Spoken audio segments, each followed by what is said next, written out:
जय श्री गणेश हर हर Mahadev Mahadev Shankar YouTube channel में आपका स्वागत है। दोस्तों आज मैं एक नई जानकारी लेकर आया हूँ, एक नई वीडियो लेकर आया हूँ।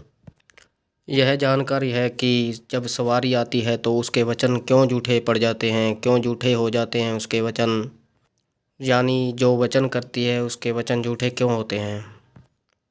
कई लोग हैं जो मेरे पास चौकी पर आते हैं तो ये सवाल करते हैं कि गुरुजी सवारी आती है लेकिन वचन सत्य नहीं होते, वचन झूठे होते हैं, तो इसका क्या कारण है। तो इस वीडियो में मैं आपको बताऊंगा कि वचन क्यों झूठे हो जाते हैं सवारी आने पर।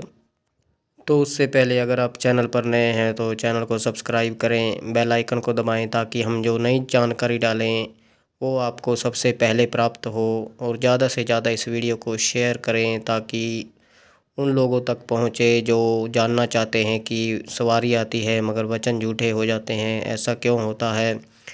और लाइक करें, कमेंट करें, कमेंट में हर हर महादेव अवश्य लिखें। तो चलिए वीडियो को शुरू करते हैं। वीडियो को पूरा देखना ताकि आपको पूरी जानकारी प्राप्त हो। देखिए दोस्तों, जब सवारी आती है तो सवारी एक ऐसा वरदान है जो आपको इस जन्म में नहीं प्राप्त हुआ, अर्थात इस जन्म में सेवा आराधना से बहुत कम लोग होते हैं जिन्हें ये वरदान प्राप्त होता है। अगर आप एक अच्छे साधक हैं, अगर आप अच्छी पूजा पाठ करना जानते हैं, तब जाकर के आपको सवारी प्राप्त होती है।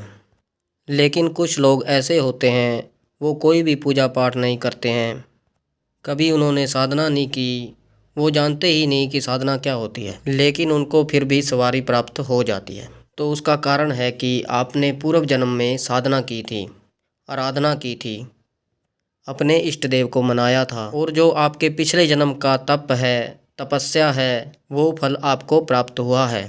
यानी जो पिछले जन्म का तप आपके अर्जित पुण्य कर्म हैं, वही आपको इस जन्म में सवारी के रूप में प्राप्त हुए हैं। तो ऐसी परिस्थिति में यह वरदान आपको मिलता है, तो उसका हमें बहुत नियमों के साथ पालन करना पड़ता है।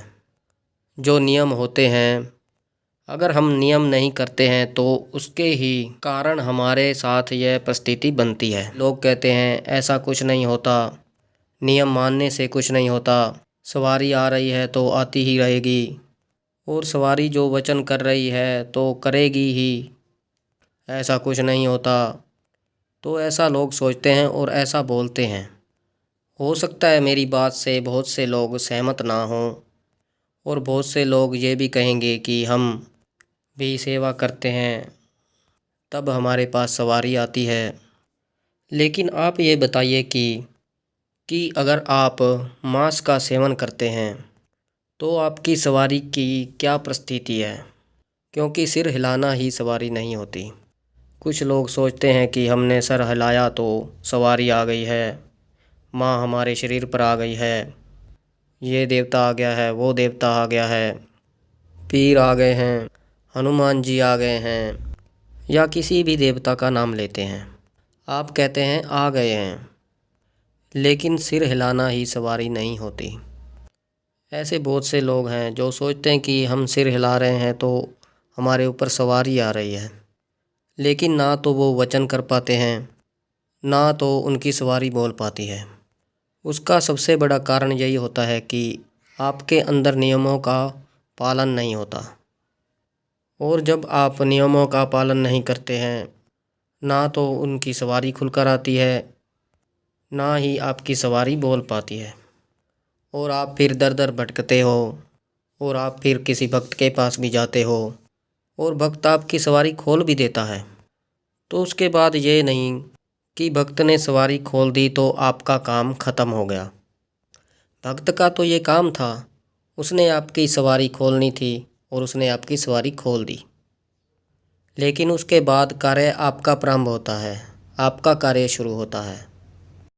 आपको नियमों का पालन करना है, और जिनके सवारी के वचन झूठे होते हैं उसका सबसे बड़ा कारण ये होता है कि आपको ये पता ही नहीं कि किस प्रकार से हमें स्वच्छता रखनी है, किस प्रकार से हमें पवित्रता रखनी है, किस प्रकार से हमें शुद्धता रखनी है। यानी स्वच्छता, शुद्धता और पवित्रता, इन नियमों को तो आप जानते ही हैं। आप एक सामान्य जीवन जीते रहते हो, जैसे आप सवारी मिलने से पहले आप जी रहे थे, जैसा आप सवारी खुलने से पहले जी रहे थे। यानी आपने अपने जीवन में कोई बदलाव नहीं किया। आपने भोजन में भी बदलाव नहीं किया। आपने अपने रहन सहन में, अपने विचारों में भी बदलाव नहीं किया। अपनी भक्ति पूजा पाठ में भी कोई बदलाव नहीं किया। आप जैसे थे बिल्कुल वैसे ही चल रहे हैं। आप कभी पवित्र नदी में स्नान नहीं करते। आप कभी ढंग से पूजा पाठ नहीं करते। कभी आप शुद्ध भोजन पर ध्यान नहीं देते। आप किसी प्रकार का भी भोजन कर लेते हैं, किसी के साथ भी भोजन कर लेते हैं। तो ऐसी परिस्थिति में जो चीज़ आपके पास आई है उसका आवेश आना धीरे धीरे कम हो जाएगा। वो आपके ऊपर आनी कम हो जाएगी। वो सवारी आपके ऊपर कभी खुलकर नहीं आएगी। और आपका जो नियम है स्वच्छता का, पवित्रता का, शुद्धता का, अगर आप उसे नहीं मानते हैं, अशुद्ध भोजन करते हैं यानी शुद्ध भोजन नहीं करते, मांसाहारी भोजन करते हैं, लहसुन प्याज वाला भोजन करते हैं, जूठा भोजन करते हैं, यानी आप अन्य किसी व्यक्ति के साथ भोजन करते हैं, तो आपके साथ ऐसी परिस्थिति उत्पन्न होती है। जैसे पति के साथ या पत्नी के साथ या अन्य किसी व्यक्ति के साथ, घर के किसी भी सदस्य के साथ आप भोजन कर लेते हैं तो आपकी सवारी के वचन झूठे होने लगते हैं। जो झूठा भोजन करने से हमारे जो पुण्य होते हैं, जो पुण्य हमने अर्जित किया था, वो पुण्य ख़त्म होने लगते हैं और ये चीज़ शक्तियों को पसंद नहीं होती है। तो आपके ऊपर सवारी आ रही है तो आपको झूठा भोजन बिल्कुल नहीं करना है। ये आपको ध्यान रखना है। हर किसी के घर का भोजन नहीं करना है, क्योंकि आप नहीं जानते कि जिस व्यक्ति ने भोजन बनाया है उसने शुद्धता के साथ भोजन बनाया भी है या नहीं। अशुद्ध भोजन आपको नहीं करना है, लेकिन आपको मेहनत करनी पड़ेगी, त्याग करने पड़ेंगे। आपको मदिरा यानी शराब नहीं पीनी है, मांस नहीं खाना है, और आपको किसी को गलत नहीं बोलना है, किसी के साथ गाली गलौज नहीं करनी है। आपको अपना मन पवित्र रखना है और उसके लिए आपको निरंतर पूजा पाठ करते रहना है। यानी आप 10 मिनट 15 मिनट ध्यान लगाकर किसी भी मंत्र जाप को कर सकते हैं। आप पूजा पाठ करते रहें। आप जिस देवता को मानते हैं उनका पूजा पाठ करें, उनके मंत्र जाप करें। अगर आप माता काली को मानते हैं तो उनके मंत्र का जाप करें, बजरंगबली को मानते हैं तो उनके मंत्र का जाप करें, भगवान शिव शंकर को मानते हैं तो उनके मंत्र का जाप करें। अगर आप किसी भी अन्य देवता को मानते हैं तो उनके मंत्रों का जाप अवश्य करें।